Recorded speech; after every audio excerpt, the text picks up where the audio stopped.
کر بیٹھے تو ہے عین نور تیرا سب گھرانہ سلیقہ سیکھ میرے غریب نواز کی چوکھٹ سے۔ عمر 14 سال ہے، نوکری جنات کر رہے ہیں، آپ نے کچھ نہیں کہا تھا، آپ اپنے کام میں مصروف ہو گئے۔ اللہ اکبر، علم دین سیکھا آپ نے۔ علم دین سیکھنے کے بعد اللہ اکبر، اس سے پہلے کی کہانی بتاؤں، آپ اپنے باغ میں بیٹھے تھے، وہ آپ کے باغ کے اندر ایک بزرگ نام حضرت ابراہیم قندوسی رحمت اللہ تعالیٰ علیہ، یہ مجذوب آدمی تھے، آپ کے باغ میں آئے، جیسی آ کے بیٹے میرے غریب نواز سے کہتے ہیں بیٹے بھوک لگی ہے۔ اللہ اکبر، آتا ہے فقیروں پہ انہیں پیار کچھ ایسا، خود بھیگتے اور خود کہیں منگتے کا بھلا ہو، آ کے کہتے ہیں بیٹے بھوک لگی ہے۔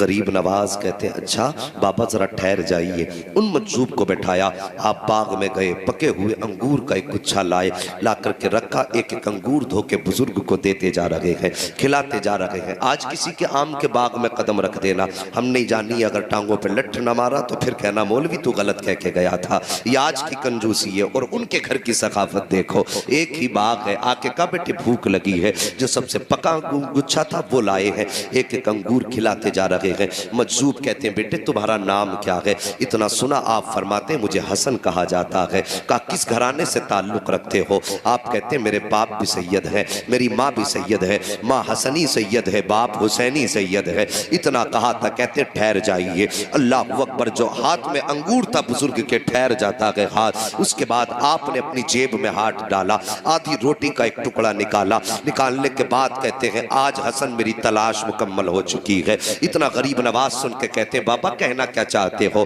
کہتے ہیں تم نہیں جانتے ہو، جو میرے پیر و مرشد تھے مجھے انہوں نے ایک روٹی عطا فرمائی تھی اور کہا تھا آدھی روٹی پوری زندگی تجھے کھانی ہے، اور یہ آدھی روٹی تیرے پاس امانت کے طور پہ رہے گی۔ جیسی اتنی بات کہی ہے، کہا حضرت امانت کس کی؟ کہا میرے مرشد نے کہا تھا سنو، جب تم اپنے سفر پہ ہوگے تمہاری ملاقات ایک بچے سے ہوگی جس کا نام حسن ہوگا، وہ خاندان سادات سے ہوگا۔ اللہ اکبر، کا جب اس سے ملاقات ہو جائے تو آدھی روٹی اس کو دے دینا۔ اتنا سنا غریب نواز کہتے ہیں بابا اس روٹی سے ہوگا کیا؟ فرماتے یہ تو تم جانو اور دینے والا جانے، پہنچانا میرا کام تھا۔ غریب نواز نے وہ ہاتھ میں روٹی لی ہے، کہا حضرت جی کھانا کب ہے؟ کہا ابھی کھا لو۔ میرے غریب نواز نے ایک لقمہ توڑا ہے، جیسی وہ لقمہ حلق کے اندر گیا ہے دل کی دنیا بدل جاتی ہے۔ بس اب ایک ہی دھن تھی کہ کوئی ایسا مرشد مل جائے جو خدا تک پہنچا دے، کوئی ایسا ملے جو مصطفیٰ تک پہنچا دے۔ اللہ اکبر، یہ جستجو بڑھ جاتی ہے۔ آپ پیر کی تلاش میں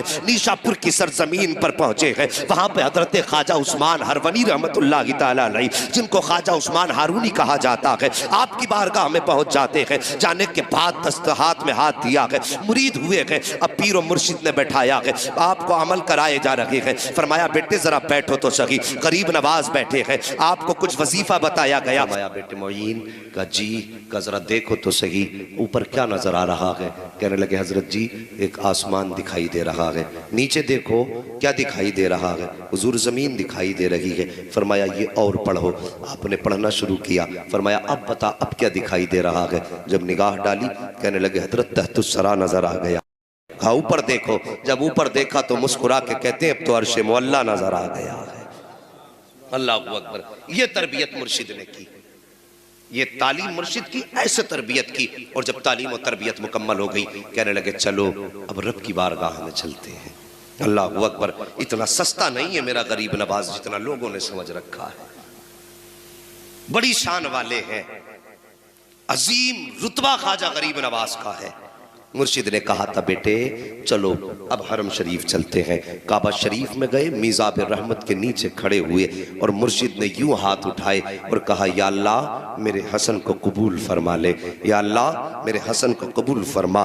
جیسے خواجہ عثمان ہارون نے اتنی بات کہی تھی، آواز آئی تھی ہم نے حسن کو قبول بھی فرما لیا ہے، اپنے ولیوں کی لسٹ میں اس کا نام تحریر بھی فرما دیا ہے۔ یہ مقبولیت ملی وہاں سے۔ پھر مرشد نے کیا کہا؟ مرشد کہنے لگے بیٹے یہاں مقبولیت کی سند مل گئی ہے، اب مہر مدینے لگی۔ آپ نے اپنے معین کا ہاتھ تھاما ہے، سفر کرتے کرتے مصطفیٰ کے مدینے آئے ہیں، اور جب آئے ہیں نا مرشد نے کہا تھا بیٹے مصطفیٰ کو سلام کرو۔ میرے غریب نواز نے کہا الصلاۃ والسلام علیک یا، آپ بھی کہہ دو الصلاۃ والسلام علیک یا رسول اللہ اتنا کہا گیا یا رسول اللہ اللہ اکبر گنبد خضرا سے آواز آئی ہے وعلیک السلام یا شیخ الاقطاب.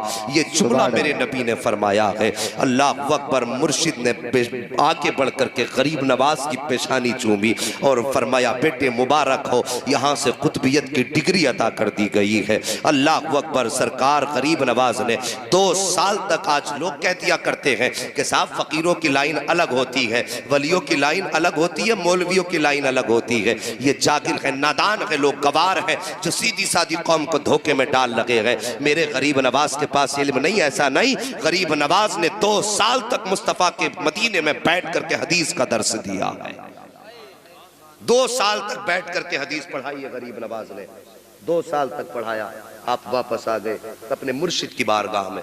جب واپس مرشد کی بارگاہ میں آئے, کچھ دن کے بعد مصطفیٰ کے مدینے سے بلاوا آیا.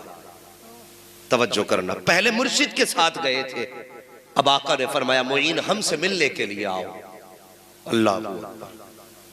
معین ہم سے ملنے کے لیے آؤ. اتنا سننا تھا, آپ نے پیدل سفر شروع کیا, مصطفیٰ کے مدینے پہنچے ہیں, جا کے مسجد نبوی میں بیٹھ جاتے ہیں جہاں پر اور بھی خادم بیٹھے ہوئے تھے. جب جا کر کے بیٹھے, اندر سے مصطفیٰ کے مزار سے آواز آئی کہ معین کو اندر بھیجا جائے, معین کو اندر بھیجا جائے. جو خادم تھے وہ دوڑ کر کے آئے, کہتے این المعین, معین کہاں ہے, معین کہاں ہے, مصطفیٰ بلا رہے ہیں. جیسی اتنا کہا تھا, وہاں پہ 10 سے زیادہ معین نام کے لوگ تھے. کوئی کہتا تھا میں معین ہوں, کوئی کہتا تھا میں معین ہوں, کوئی کہتا تھا میں معین ہوں. خادم واپس پلٹا, جا کے مزار شریف پہ عرض کرتا ہے یا رسول اللہ جیسی میں نے معین کہہ کے پکارا ہے, وہاں پہ تو 10 کھڑے ہو گئے. کوئی کہتا کہ میں معین ہوں, کوئی کہتا کہ میں معین ہوں. آقا بتائیے کس معین کو بلا رکھے ہیں؟ جیسی اتنا کہا تھا, آواز آئی تھی ہم نے معین الدین چشتی کو بلایا ہے. اللہ اکبر. اتنا سنا ہے, غریب نواز نے دوڑ لگائی ہے. اور آج آپ جہاں پر دیکھتے ہیں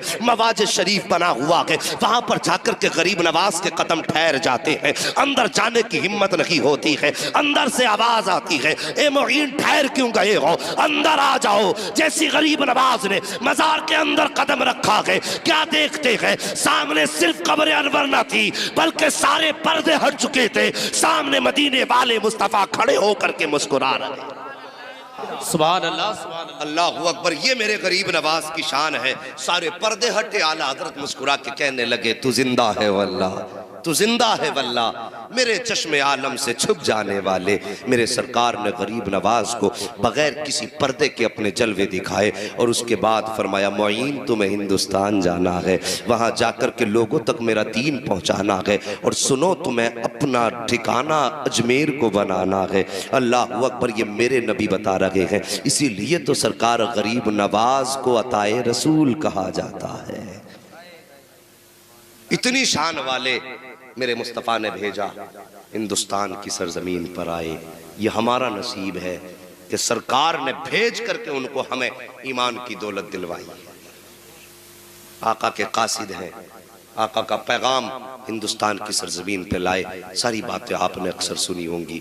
بیٹھے, اجمیر شریف میں آئے, راستے لوگوں نے بند کیے, اور راجہ وہاں کا موجود تھا, اس کو یہ بات ناگوار گزری. اللہ والوں کے راستے روکنے کی کوشش کی, کبھی پانی پہ پہرا, کبھی بیٹھنے پہ پہرا. اونٹ تو دنیا جانتی ہے, بیٹھائے تو اٹھ ہی نہیں تھے, پانی بھی پورا کاسے میں لے لیا, پریشان ہو